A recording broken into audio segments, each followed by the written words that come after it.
The Valnari came in silence, as they always did. Their ships were long and smooth, like polished bones gliding through space. They did not fire weapons or shout demands. They simply appeared above Eos Prime, blocked the sun for 3 hours, and then spoke calm, polite, and final. "You are now under the protection of the Volnari hegemony," their broadcast said, in perfect human English. "Resistance is unnecessary. Cooperation is rewarded." Most humans believed it. Eos Prime was a quiet colony farms, research labs, children playing in dome parks under artificial skies. They had no army, only a small security force with stun batons and light drones.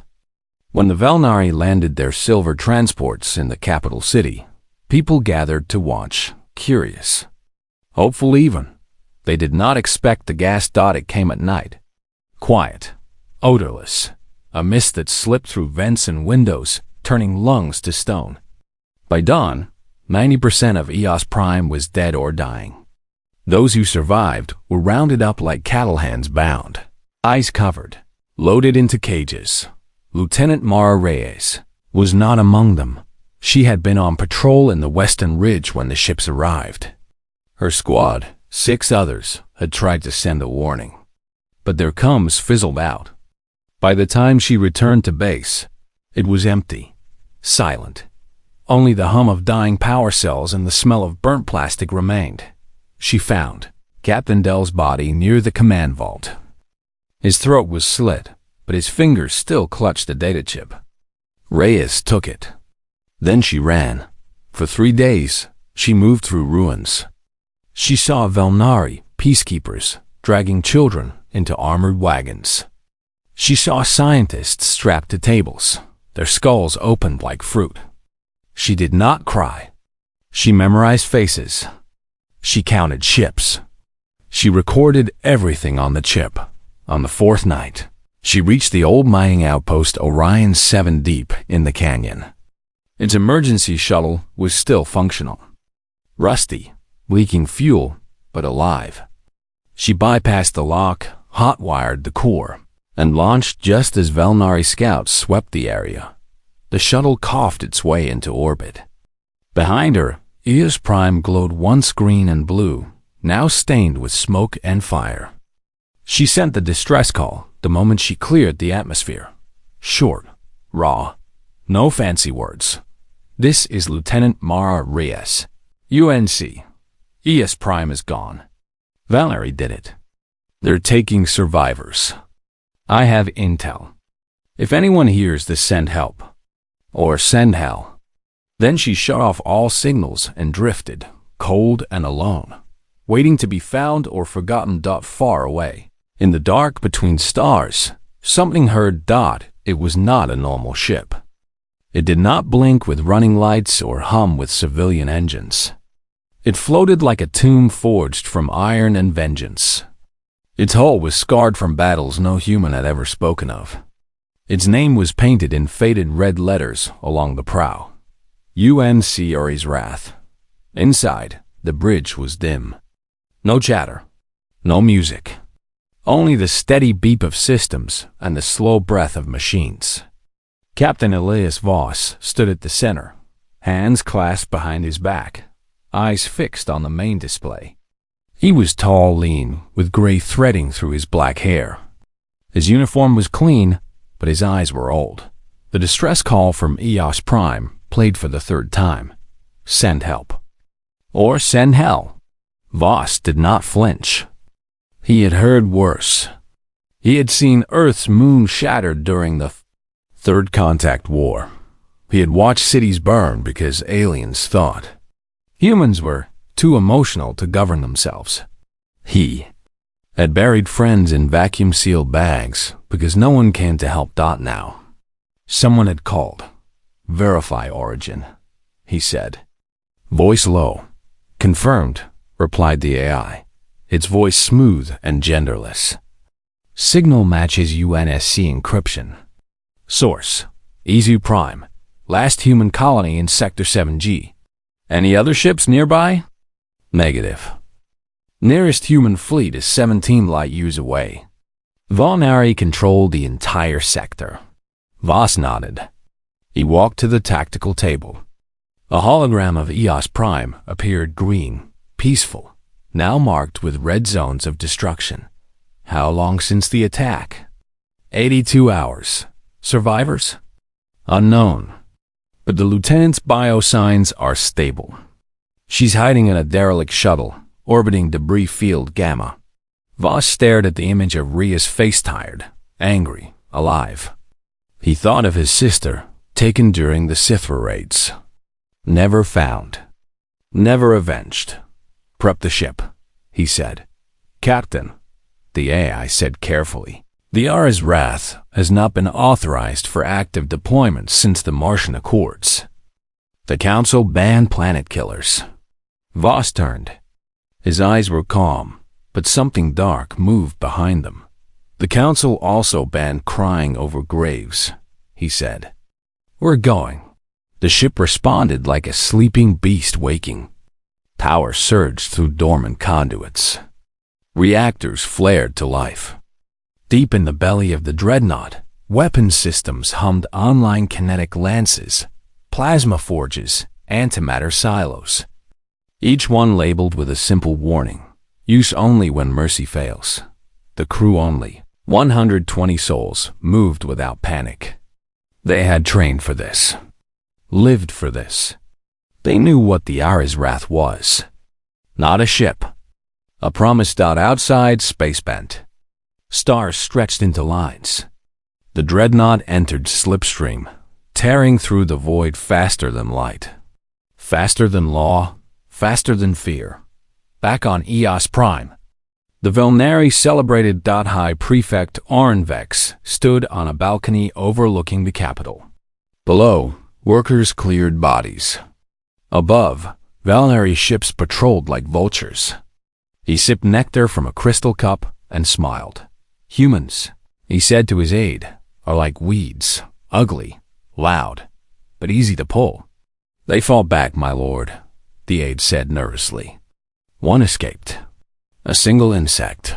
Vex waved a hand. Let it crawl. It will die in the cold.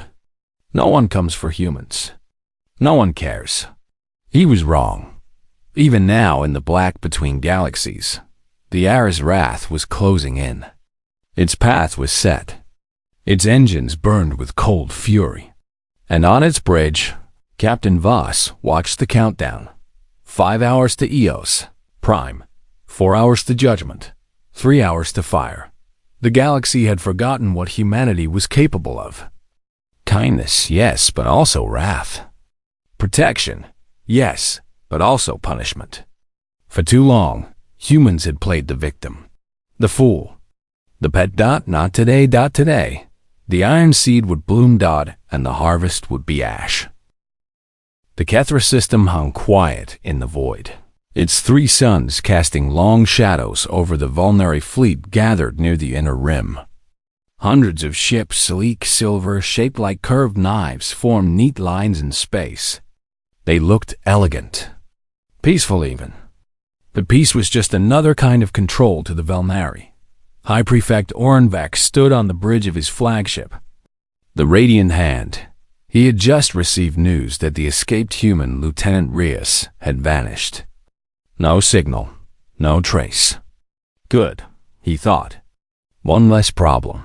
He did not know that something far worse was coming. Far beyond the outer asteroid belt, space twisted. Stars blurred. Then, with a sound like thunder in a vacuum, the Ara's Wrath dropped out of SLIPSTR. EM. It did not sneak in. It did not hide. It simply appeared massive, black, angular, as if carved from the bones of dead gods. Its hull drank the light. Its engines glowed like dying stars. Alarms screamed across every Valnari ship. What is that? Vex demanded. Unknown vessel, his officer stammered. No registry.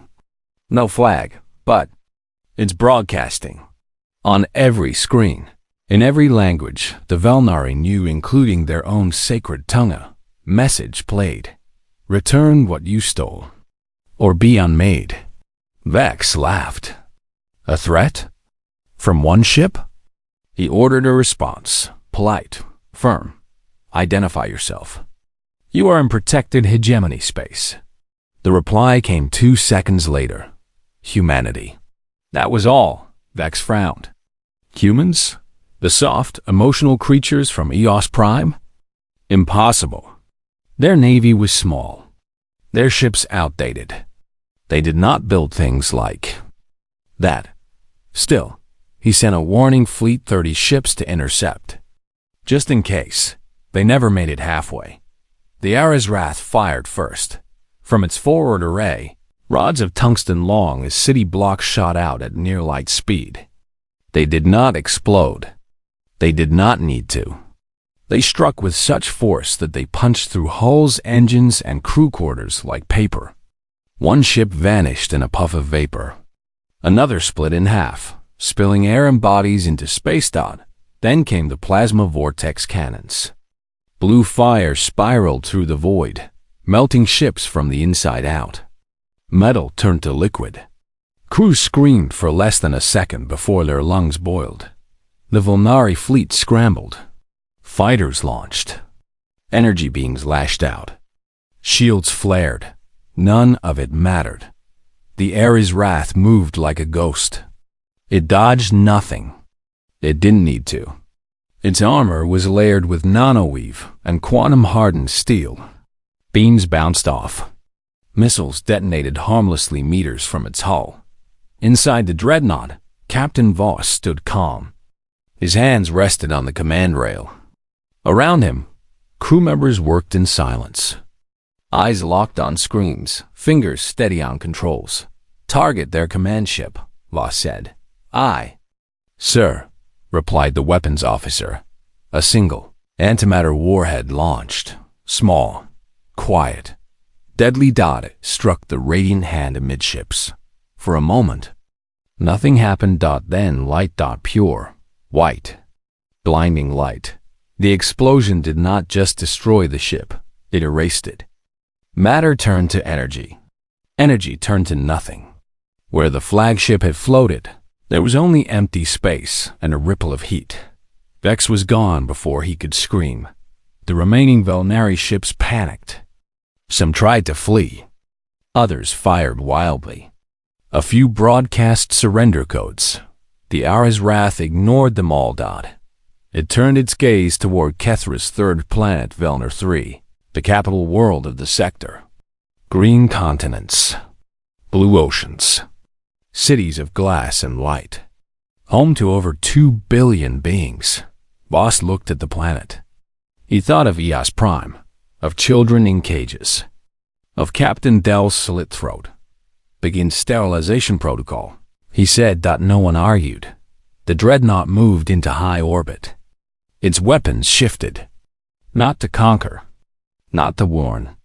To erase. First came the kinetic lances, dozens of them, fired in a pattern that cracked the planet's crust like an egg. Mountains fell. Oceans rose. Fault lines split entire continents apart. Then, orbital plasma strikes. Not random, precise. They hit power grids, water plants, food centers, and communication hubs. Firestorms bloomed across continents. Skies turned black with ash. Next, the atmospheric burners activated. High-energy beams heated the air itself. Winds howled at hurricane force.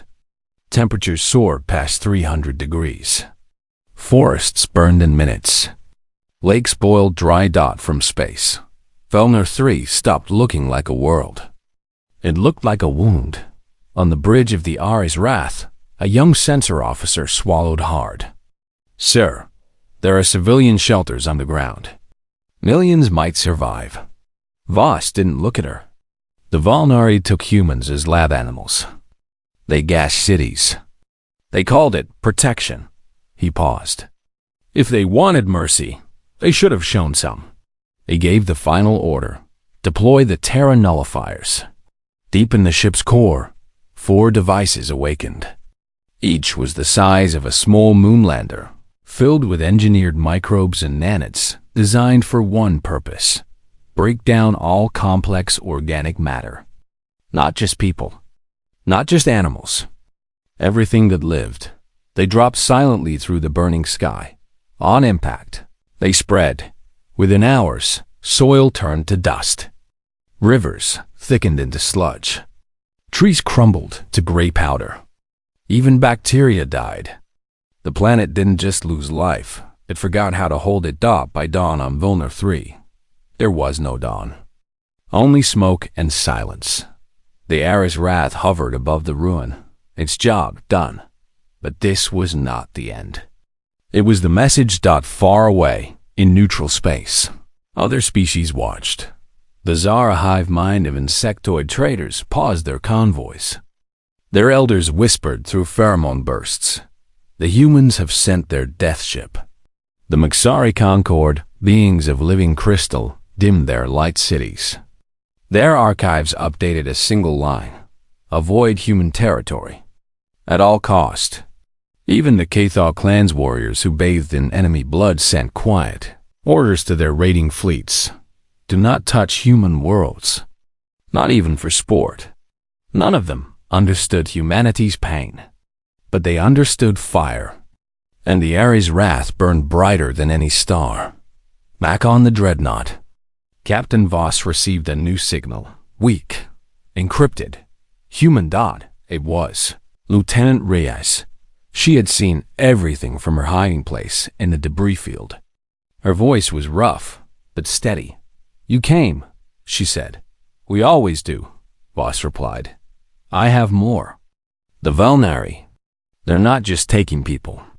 They're experimenting on humans. Something about our brains. Our resistance. Voss's jaw tightened. Where? Xylos. Prison moon orbiting Helios G9. They're holding survivors there. Voss nodded. Hold tight, Lieutenant. We're coming. He turned to his crew. Set course for Helios G9. The ship obeyed. Engines roared. Space bent again. But before it left the Kethra system, the Ares Wrath did one last thing. It fired a single message probe toward the galactic core. It carried no threats, no demands, just raw data. Video of Eos Prime's fall, audio of Velnari orders, and footage of Velnar 3's end. At the end of the file, a single line of text. This is what happens when you hurt us. Next time, we won't warn you. Then the probe vanished into the dark. The Ares Wrath followed behind it. The Kethra system drifted in ruins. Planet scarred. Ships broken. A graveyard with one tombstone. Here lies the Vulnari hegemony's pride. And ahead, more worlds waited. Some guilty, some innocent. But all now living in fear of the black ship that showed no mercy. Because mercy, as humanity had learned the hard way, was a gift, not a right. And gifts could be taken back. News travels fast in space. Faster than ships. Faster than weapons. Faster than truth. Within days, every major system knew what happened in the Kethra sector. Not from official reports, those were buried by panicking governments, but from whispers. Hacked comes, and that single probe, the Ares Wrath, sent out. It didn't just carry data. It carried fear. In the Jar hives, workers stopped building trade routes near human space. Their queen ordered all contact with humans suspended, not out of hate, she signaled, but respect for their fire. The Maxari Concord held a silent council. Their crystalline bodies pulsed with low, worried light. One elder suggested sending peace envoys to Earth. Another warned, you do not send flowers to a volcano. Even the Cathar clans, who once laughed at death, now told their young warriors a new rule. If you see a human ship with no lights and black hole run, do not fight, just run. But fear is not the same as understanding. Most aliens still thought humans were weak, emotional, chaotic. They believed the Ares, Wrath was a one-time thing, a freak weapon. A mad captain, a last gasp of a dying species. They were wrong. Deep in human archives, hidden beneath Mars' red dust, there were files. Old files. From the time before the galaxy civilized them. After first contact, humanity had been invited to join the Galactic Coalition. They were eager, hopeful. They shared art, science, even their music. But the Coalition saw only raw material, strong bodies, fast minds, strange emotions that made them unstable. Then came the Reapers of Sithra. They called it harvesting. Took 1 billion humans for neural experiments. Earth begged for help. The Coalition sent a note. Your suffering is regrettable, but your species lacks discipline. Then the Glisten Forcers came. They re-educated human children, rewiring their brains to obey. Millions vanished. Earth screamed. The galaxy shrugged, and the final blow, the shattering. When the Varel Empire, tired of human noise, fired a grav pulse at Earth's moon. It cracked like glass. Debris rained down for months. 30 million died in the fires that followed. After that, humanity stopped asking. They buried their dead. They rebuilt their cities. And in secret, they built something else. The Hour's wrath was not a surprise. It was a promise, and Captain Voss was its voice. Now, as the dreadnought sailed toward Helios G9, Voss stood alone in the memorial hall. Rows of nameplates lined the walls, every human lost to alien mercy. His sister's name was there. So was Captain Dell's, freshly added. He didn't speak. He just stood, letting the silence press in. Outside, the ship moved through cold space. Its hull still warm from Velner 3's fire. Its weapons reloaded. Its crew rested but ready. Lieutenant Reyes' signal grew stronger. She had moved closer, hiding behind a shattered freighter. Her voice crackled over a secure channel. They're scared now, she said. I overheard Velnari guards talking. They call your ship the Black Silence. They say it doesn't talk, just kills. Good, Voss replied. But Xylos, it's not just a prison. It's a lab. They're testing something on us. Something about how humans resist mind weapons. They think our pain makes us strong. Voss nodded. That made sense. Humans had endured torture, loss, war, and still fought. Still loved. Still built. To aliens who saw emotion as weakness, it was terrifying. Hold position, he said. We'll be there in 6 hours. He walked back to the bridge. The crew stood as he entered. He waved them to sit. Listen, he said, voice low but clear. We're not here to destroy Xylos. Not yet. We're here for our people. Every one of them. He looked at the tactical map. Xylos was a small moongray, rocky, wrapped in force fields. Guarded by 12 Velmari patrol ships and an orbital defense ring. But beneath that, deep in tunnels, were humans. New plan, Voss said. No full bombardment. We go quiet. We go precise. The crew exchanged glances. This was new. The Ari's wrath was built for fire, not stealth. But they trusted him. Engineers rerouted power. Active sensors shut down. The ship's outer plates cooled to match background radiation. Even its engine hum dropped to a whisper. Like a shadow, the dreadnought slipped into the Helios system. The Velnari saw nothing. On Xylos, guards yawned at their posts. One complained about the cold. Another joked about human meat in the labs. None looked up. Above them, the Ari's wrath drifted into high orbit. Launch drones. Voss ordered. Tiny black machines poured from the hull. Silent. Fast. They slipped past defenses like smoke. Within minutes, they mapped every tunnel, every cell, every guard post. Then came the strike teams. Not soldiers in armor, but drones with stun pulse emitters, EMP grenades, and medkits. They moved through vents, down shafts, into cells. One by one, they freed prisoners. Inside cell block Gamma, a young boy huddled in the corner. His name was Leo. He was 8. Taken from EOS Prime, his arms were bruised from tests. When the drone slid in, he flinched, but it didn't hurt him. It opened the door, played a soft human lullaby, his mother's favorite. Leo cried. Then he followed. Elsewhere, scientists, farmers, teachers, all let out by silent machines. No shots fired. No alarms raised until one guard noticed. He raised his weapon, shouted into his comm. Too late. The Ares Wrath fired, not at the moon, but at the orbital ring. A single railgun round. The ring cracked. Lights died. Shields fell. Chaos erupted. Velnari ships scrambled. But the dreadnought was already moving.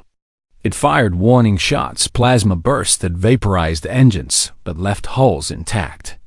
A message: leave or burn. Most left. The few who stayed were erased. Below, the last humans were loaded onto shuttles. Reyes helped carry the wounded. She looked up once and saw the Ares Wrath hanging in the sky like a shield. She smiled. Back on the bridge, Voss received confirmation. All survivors aboard. 142 souls. Alive. But then new data came in. From Rie's stolen chip and from hacked Velnari servers. They learned the truth. The experiments weren't just about pain. The Velnari were trying to copy something deeper. Something in human DNA that let them hold on to hope, even in hell. They called it the spark. And they believed if they could control it, they could control all emotion in the galaxy. Worse, they had sent samples to the Velnari High Council on Celix Prime. Voss stood very still. So they're not done, he said. No, sir, the AI replied. They're just beginning. Voss looked at the list of names on his screen: survivors, rescued, safe. Then he looked at Celix Prime, glowing on the star map like a jewel. He made his choice. Signal the High Council, he said. The comms officer hesitated. Sir, we're not authorized to do it. A message beamed across the void, direct to the Velnari capital. Release all human captives. End all experiments. Surrender your science fleet. Do this within 12 hours, or your homeworld will be unmade. Silence. Then, from Celix Prime, a reply. Arrogant. Cold. You threaten us with one ship? We have armies. We have ancient weapons. We have gods on our side. Voss didn't answer. He just turned to his weapons officer. Prep the black matter torpedo, he said. And ready the chronoton array. The crew froze. Those weapons had never been used. Not even on Velnir 3, sir. That torpedo could crack a planet's core, someone whispered. I know, Voss said. Let's hope they say yes. But deep down, he knew they wouldn't. Because pride, like fear, is blind. And the Velnari were very, very proud. The Ares Wrath waited in orbit over Xylos, engines idling, weapons hot. Behind it, shuttles carried humans home for the first time in months. Ahead, a storm was coming. And this time, there would be no warnings. The Velnari did not say yes. 12 hours passed. No surrender. No release of prisoners. No end to the experiments. Instead, Celix Prime broadcast a final message across all channels. The hegemony does not bow to barbarians. Come and be erased. Captain Voss did not reply. He did not need to.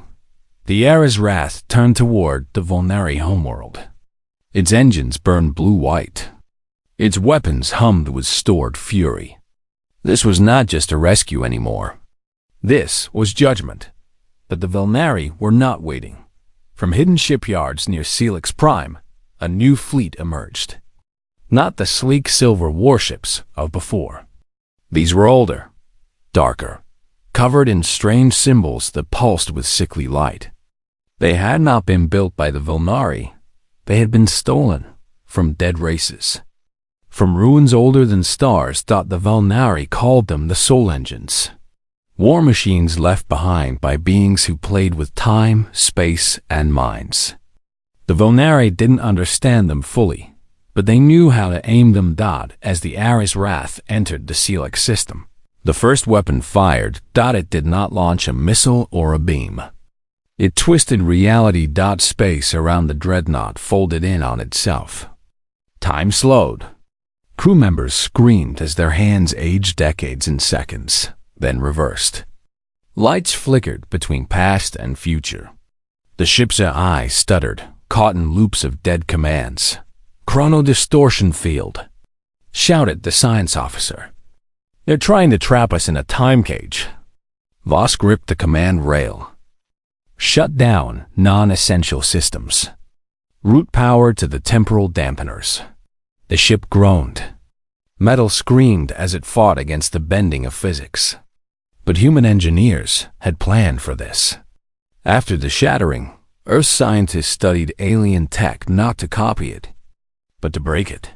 The Ares Wrath fired back, not with weapons, but with pulses of raw chronoton energy, tuned to cancel out the distortion. Like noise-canceling headphones for time itself, the cage shattered. The Volnari fleet blinked in surprise. Then they fired again. This time, it was a soul siphon beam that didn't kill the body, but pulled at the mind. Visions flooded the bridge. Lost loved ones, burning cities, old regrets. One officer fell to his knees, sobbing for a mother long dead. Voss gritted his teeth. He saw his sister again small, holding his hand before the Sithra took her. But he blinked. Hard. Activate neural shields, he ordered. Full mental lockdown. Every human on board wore a thin headband biodampeners designed to block psychic attacks. They didn't stop pain, but they stopped lies. The visions faded. Now, it was the Ares Wrath's turn. It launched 3 things at once. First, drone swarms, tiny, fast, packed with MP charges. They swarmed the enemy ships, frying control systems, leaving them blind. Second, plasma vortex cannons, spinning rings of fire that melted hulls from the inside out. Third, the real weapon, the black matter torpedo. It looked like nothing, a smooth, dark sphere, no bigger than a shuttle. But inside, it held engineered matter that ate gravity itself. It flew toward Celix Prime. The Volnari panicked. They threw everything at it, fighters, beams, shields. Nothing touched it. The torpedo passed through defenses like they were mist. It struck the planet's core. For a moment, nothing happened. Then the ground trembled. Not an explosion. A collapse. The black matter began to pull everything toward a single point. Rock, metal, air, light, even sound. The planet's core folded in on itself, crushing into a dense knot of nothing. Celix Prime did not burn. It unraveled, mountains sank. Oceans vanished into cracks that never closed. Cities folded like paper. The sky turned black, not from smoke, but because light could no longer escape. In less than 10 minutes, the Volnari homeworld was gone. Not destroyed. Erased. The remaining Volnari ships froze. Their commanders stared at the empty space where their home had been. Some wept, some screamed. One ship self-destructed on purpose. The rest fled. The Ares Wrath did not chase them. It hung in the void. Silent, watching the last light of Celix Prime fade into a small, dark hole, a quiet grave for a proud empire. On the bridge, no one cheered. They were tired. Sad, even. Because they knew this was not victory. It was survival. Captain Voss looked at the empty space on the screen. Then he turned to his crew. Scan for survivors. He said. Not on the planet. There were none. But among the fleeing ships. Among hidden labs. Among off-world colonies. If one human still lived in Volnari hands, they would find them. Minutes later, A signal came through. Weak, but clear. It was from a research station near the system's edge. Codename, Spark 9. The last Velnary lab working on human experiments. Voss didn't hesitate. The Ares Wrath moved. It found the station orbiting a dead moon. Small, hidden, surrounded by escape pods, but empty. The Velnary scientists had run. Inside. They found cages, tables with straps, vials of blood labeled Homo sapiens resilient strain, and one live subject. An old man, thin, bald, eyes wide with fear. He flinched when the rescue team entered. "It's okay," said Reyes, stepping forward. "We're human, like you." The man stared, then whispered, "You came for me?" "Yes," she said. He wept. He was Dr. Aris Thorne, a geneticist from Luna, taken years ago. Forced to help the Velnari understand the spark. He told them everything: how the Velnari believed human emotion was a weapon, how they wanted to bottle it, control it, sell it to other empires. "They thought your pain made you strong," he said, voice shaking. "But it's not the pain. It's the hope after it." Voss listened. Then he nodded. "Take him to the medbay," he told Reyes, "and destroy this place. All of it." The station was blown apart clean, complete. No data left. No samples. No lies. Later, as the Ares Wrath turned toward home, Voss stood alone on the observation deck. Earth was still far, but closer than before. He thought of Celix Prime, of the billions who died. He did not feel joy, only weight. But also resolve, because the galaxy had learned something today. Humans were not kind because they were weak. They were kind because they chose to be. And when that kindness was thrown back in their faces, they remembered what came before civilization. Fire, steel, wrath. And they would use it again, if they had to. Behind him, the ship hummed softly, alive, ready. Somewhere, another colony might be in danger. Another child might be taken. Another line might be told about human weakness. But now, the galaxy knew the truth. When humanity says, "Enough," the stars themselves tremble. And the Ares Wrath? It was just the beginning. The silence after the storm was heavier than the battle itself. The Ares Wrath drifted toward Sol system, its black hull scarred but unbroken. Behind it, the Celix system was empty. No planet, no fleet, no empire. Just a quiet, dark spot in the stars where a civilization had once bragged about its eternal rule. Inside the ship, the rescued humans slept. Some in medical bays, others in empty crew quarters wrapped in warm blankets. Children held stuffed toys made from spare cloth. Elders whispered prayers in old languages. For the first time in months, they were safe. Captain Voss did not sleep. He stood on the observation deck, hands behind his back, watching Earth grow larger on the view screen. Blue, green, alive, still whole. A voice spoke behind him.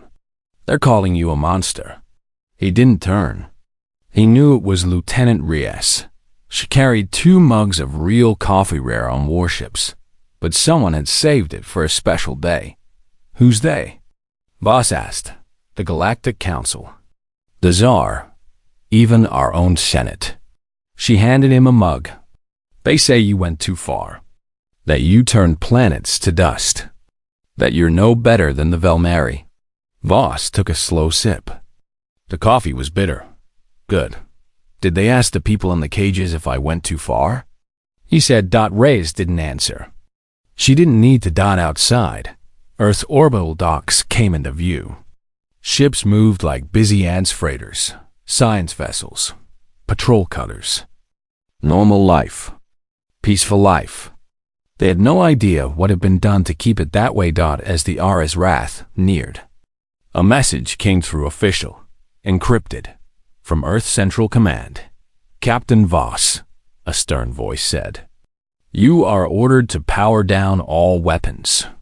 Surrender command codes and prepare for debriefing. Your actions in the Celix system are under review. You may face charges. Voss almost smiled. He knew this dance. After every war, the peacemakers pretend the warriors never mattered. They thank you in secret, scold you in public, and lock your weapons away until they need them again. Comply, he told his comms officer. The dreadnought powered down. Its guns went cold. Its engines idled. It floated like a dead thing, but deep in its core, its eye kept one system running silent, hidden, unlogged. The ship was still ready. Just not for them. Docking was slow. Officers in clean uniforms boarded, faces tight with fear and duty. They took Voss away for questioning. The crew was told to stay put. The rescued civilians were handed over to medical teams. No one thanked them. No medals. No speeches. Just forms to sign and rooms to wait in. But in the shadows, others moved in underground shipyards beneath Mars. Engineers studied the Ares Rath's design, not to copy it, but to build more. Blueprints spread through secure networks. Factories powered up in silence. The first new dreadnought was already under construction. Its name would be Ares Vengeance. Back on Earth, Voss sat alone in a plain room for 3 days. No windows. No news. Just questions. Did you enjoy destroying Celix Prime? Would you do it again? Do you feel remorse? He answered each one the same way. I protected humanity. They didn't understand. How could they? They had never seen a child in a Vulneri lab. Never heard the gas hiss through city vents. Never watched a moon shatter because aliens thought humans were too loud. On the 4th day, they let him go. No charges. No trial. Too much proof of Vulnari crimes. Too many survivors speaking out. But they made it clear. The Ares Rath would not fly again. It would be mothballed, studied, forgotten. Voss walked out into the sunlight. It felt strange on his skin. He went to a small park in Old London. Sat on a bench. Watched kids play, laugh, fight over a ball, cry, then laugh again. That was it. That was what they fought for. Not for glory. Not for revenge. For this messy, loud, beautiful life. He closed his eyes. Then his wrist buzzed. A secure channel. Priority Alpha. He tapped it. A voice calm, scared came through. Captain Voss? This is Outpost Theta 9 near the Mixari border. We're under siege. The Mixari Concord, they say we violated their space. They're boarding. Taking people. They said humans aren't protected anymore. That after Celix, everyone knows you won't come. Voss stood up. Are you still transmitting? He asked. Yes, sir. Low power. Hidden antenna. Good. He looked up at the sky. Hold on, Theta 9. Help is coming. He didn't have a ship. Not officially. But he had a name and a reputation. Within hours, a message spread through human space. Quiet. Fast. Sure. Not from the government. From the people. The Mixari had moved too soon. They believed the stories that humanity's wrath was spent. That the Ares Wrath was the last of its kind. That Earth would beg, not burn. They were wrong. Because while politicians talked, engineers worked, while news channels debated ethics, shipyards welded steel, and while the galaxy celebrated peace, humanity prepared for war. Now, far beyond Mars, something new stirred in the dark. Engines warmed. Shields charged. Weapons locked. The Ares Vengeance was not. Ready almost, but it didn't need to be. Even the rumor of it was enough. As Voss walked back toward the military rail, he passed a public screen. It showed the Mixari Concord's leader speaking. Human aggression will not be tolerated. We acted to preserve galactic order. Voss stopped, watched. Then he kept walking. He knew the truth. Mercy was not weakness. But it had to be earned. And humanity had stopped begging for it centuries ago. Somewhere in the void, the Ari's wrath sat in its dock silent, dark, waiting. But its spirit lived. In every human who refused to kneel. In every child who slept safe tonight. In every new ship rising from the ashes of old pain. The galaxy would learn. Again. And again. Because humanity did not conquer. They endured. And when pushed too far, they erased.